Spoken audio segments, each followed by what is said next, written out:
Good morning, students of Saraswati Vidya Mandir, Barbasena Bithia. Class 10, the chapter Development. As we discussed the whole chapter in previous videos, the 10 videos which contain the different topics which is explained by me, and in very detail everything going under. I hope that you understand. Now we turn on some important question answer related to this chapter, and I hope that you must write down this question and answer, and also able to make this question and answer in your homework notebook. The first question, for example, the first question, define the term national income. राष्ट्रीय आय को परिभाषित करना है. National income थोड़ा सा हम hint देते जाते हैं, आप इसको बनाइएगा अपने से. That define the term national income. National income, as we know, that national income is the aggregative income of the peoples of that nation, and that is the broader form of national income is gross domestic product. And the next question is gross domestic product. Define GDP. GDP, gross domestic product, is the sum of total monetary value of all types of goods and services which is produced by all the three sectors of the economy within one financial year. And the GDP is the national income, while we add the net transfer in the form of export and import, and net factor income from abroad. When we going to add up these net transfers in GDP, then we get GDP, gross domestic product, that is national income. The next question is define infant mortality rate. Infant mortality rate यानी कि शिशु मृत्यु दर, it is measured in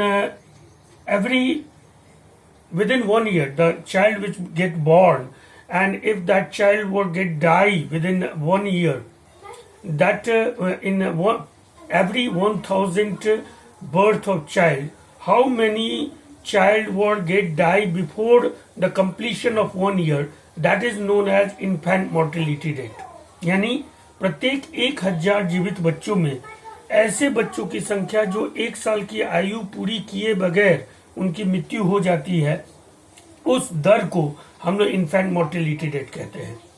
Now the next is literacy rate, साक्षरता दर. Literacy rate ये सबको आपको आ सकता है क्वेश्चन शॉर्ट में.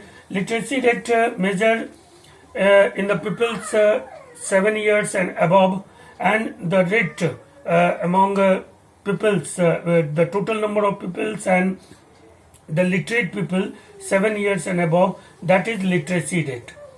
तीसरा है net attendance ratio. Net attendance ratio refers that ratio in which 6 to 10 years, the children between 6 to 10 years, the total number of children between 6 to 10 years, and the admitted children in the school, the number of total children and the children which get admitted in school in 6 to 10, that is net attendance ratio. तो net attendance ratio में हम ये देखते हैं कि 6 से 10 साल के बच्चों की कुल जनसंख्या और उनमें जितने बच्चे नामांकित हैं स्कूलों में, दैट रेशियो सपोज कि 1000 बच्चों में अगर 600 बच्चे 6 to 10 years में अगर नामांकित हैं, तो उनको हम नेट अटेंडेंस रेशियो कहते हैं. That is very important from the point view of literacy rate. चौथा है BMI, body mass index. Body mass index क्या है? Body mass index, it is calculated by dividing the weight of person in kg, यानी व्यक्ति का भार हम लेते हैं kg में, by the square of his her height in meters, और उसके हाइट को हम स्क्वायर करते हैं मीटर में, and that is known as body mass index.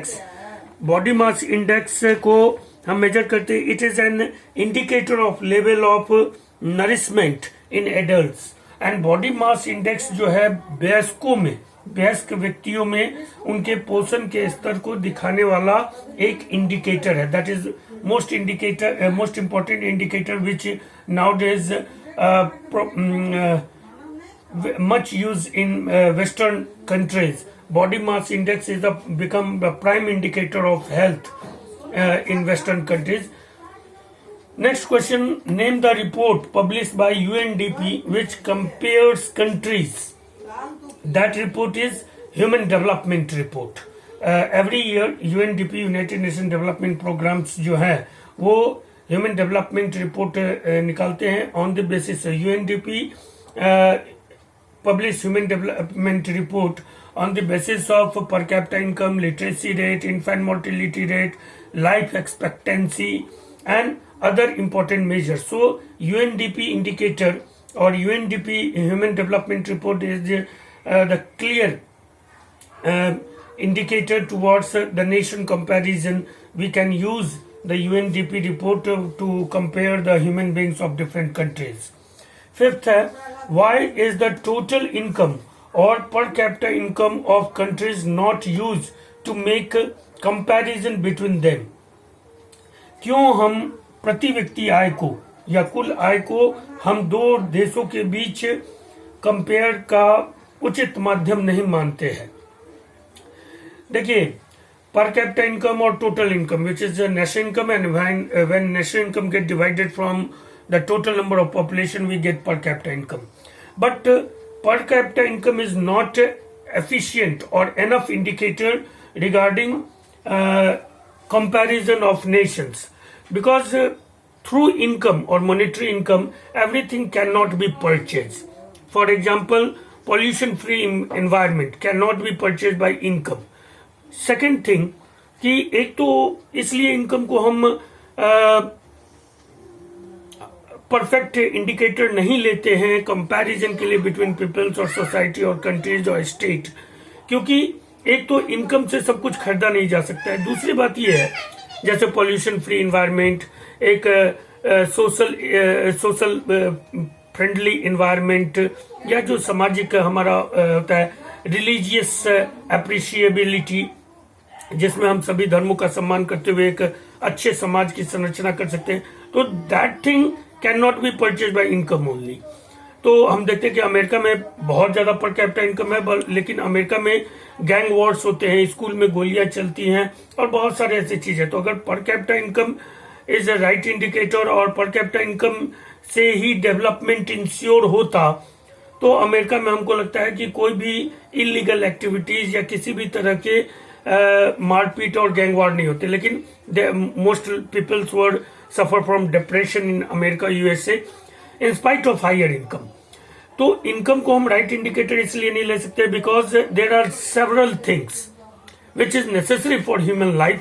आपका इन्वायरमेंट अच्छा होना चाहिए, समाज अच्छे होने चाहिए, आपके रिलेशन अच्छे होने चाहिए, पॉलिटिकल एनवायरमेंट अच्छा होना चाहिए, everything going to be good. तो वो इनकम इंश्योर नहीं करता और इनकम से आप उसको परचेज नहीं कर सकते. दूसरा बात ये है, the second thing that income को हम अगर नेशनल इनकम की बात करते हैं या पर कैपिटा इनकम की बात करते हैं, तो पर कैपिटा इनकम और एक तो per capita income right indicator इसलिए नहीं है क्योंकि पर कैपिटा इनकम यूनिफॉर्म नहीं होता है.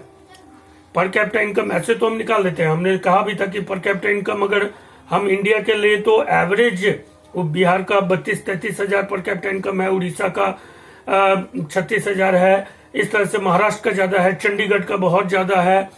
ओवरऑल अगर इंडिया की भी बात हम करें तो ऑलमोस्ट लगभग 96-97,000 रुपीज पर कैपिटा इनकम है एवरी ईयर.